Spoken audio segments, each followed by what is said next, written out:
ಪಾಪ ತಂದೆ ಕಣ್ಣೀರು ಹಾಕ್ತಾ ಇದ್ದಾರೆ. 11 ಮಂದಿಯ ಕತೆ ಕೂಡ ಕರಳು ಹಿಂಡುವಂಥದ್ದು. ಒಬ್ಬೊಬ್ಬರದು ಒಂದೊಂದು ರೀತಿಯಾದಂಥ ಕತೆ. ಸಮಾಧಿ ಬಳಿ ಮಗನನ್ನ ನೆನೆಸಿಕೊಂಡು ತಂದೆ ಕಣ್ಣೀರು ಹಾಕಿದ್ದಾರೆ. ಕ್ಯಾರ್ಪೇಟೆಯ ರಾಯಸಮುದ್ರದಲ್ಲಿ ತಮ್ಮ ಅಳಲನ್ನ ತೋಡ್ಕೊಂಡಿದ್ದಾರೆ. ಹೋಗಿರುವ ಮಗನನ್ನ ವಾಪಸ್ ಕೊಡೋಕ್ಕಾಗಲ್ಲ. ಮಗನ ಸಾವಿನ ಕೊರಗು ಕೊನೆವರೆಗೂ ಇರುತ್ತೆ.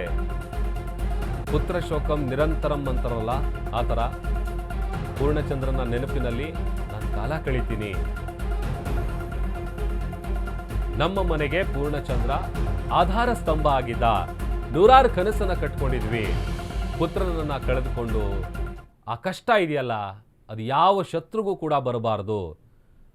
ನೋಡಿ, ನಿಜಕ್ಕೂ ಎಷ್ಟು ಬೇಜಾರಾಗುತ್ತೆ ಅಂತಂದರೆ, ತಮ್ಮ ಮಕ್ಕಳನ್ನು ಕಳ್ಕೊಂಡಂಥ ನೋವು, ಎಷ್ಟು ಕಷ್ಟಪಟ್ಟು ಸಾಕಿರ್ತಾರೆ, ಏನೆಲ್ಲ ತ್ಯಾಗ ಮಾಡಿರ್ತಾರೆ, ನೂರಾರು ಕನಸು ಕಟ್ಕೊಂಡಿರ್ತಾರೆ.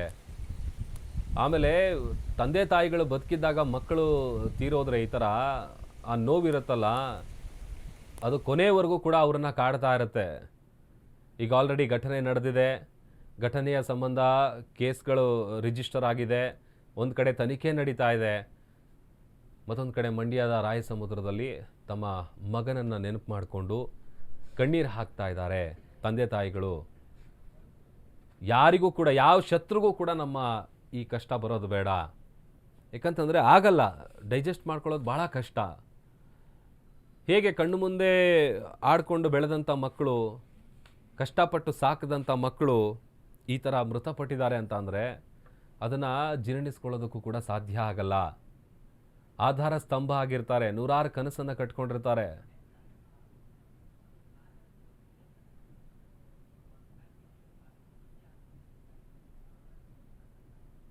ಸರ್, ಏನೇ ಹೋಗಿರೋದು ಇಷ್ಟು ನಮ್ಮ ಮಗನ ತಂದ್ಕೊಡೋಕ್ಕಾಗತ್ತಿಲ್ಲ. ನನ್ನ ಮಗ ಹೋಗಿರೋದು ಭಾಳ ಆಘಾತ ಆಗುತ್ತೆ ಸರ್. ಮಗನ ಅವನ ನೆನಪೇ ನಾನು ಕಾಲ ಕಳೆಯೋದಕ್ಕೆ ಆಗೋಗಿದೆ. ಅವನು ತಂದ್ಕೊಡೋಕ್ಕಾಗಲ್ಲ.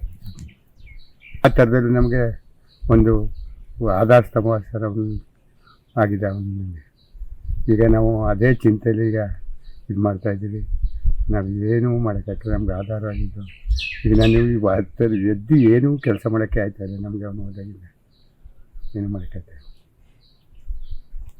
ಇದು ಶಾಶ್ವತ ಸರ್, ಪುತ್ರ ಶೋಕಂ ನಿರಂತರ ಅಂತ ಶಾಶ್ವತ ಉಳ್ಕೊಬಿಡ್ತು. ಅದ ಕಳಿಯೋಕ್ಕೆ ಯಾರು ಏನೇ ಕೊಟ್ಟರು ಅದ ಪತ್ತೆ ಮತ್ತೆ ಪಡ್ಕೊಳಕ್ಕೆ ಹೋಗಿಲ್ಲ, ಅದ ಕಳ್ಕೊಳಕ್ಕೆ ಹೋಗಿಲ್ಲ. ಶೋಕ ಕಳ್ಕೊಳಕ್ಕೆ ಹಾಕಿಲ್ಲ, ಮಗನ ಪಡ್ಕೊಳಕ್ಕೆ ಹೋಗೋದಿಲ್ಲ. ಆ ಸ್ಥಿತಿ ಇದ್ದೀವಿ ಸರ್ ನಾವು. ಆ ಶತ್ರುಗಳಿಗೂ ಬರಬಾರ್ದು ಸರ್.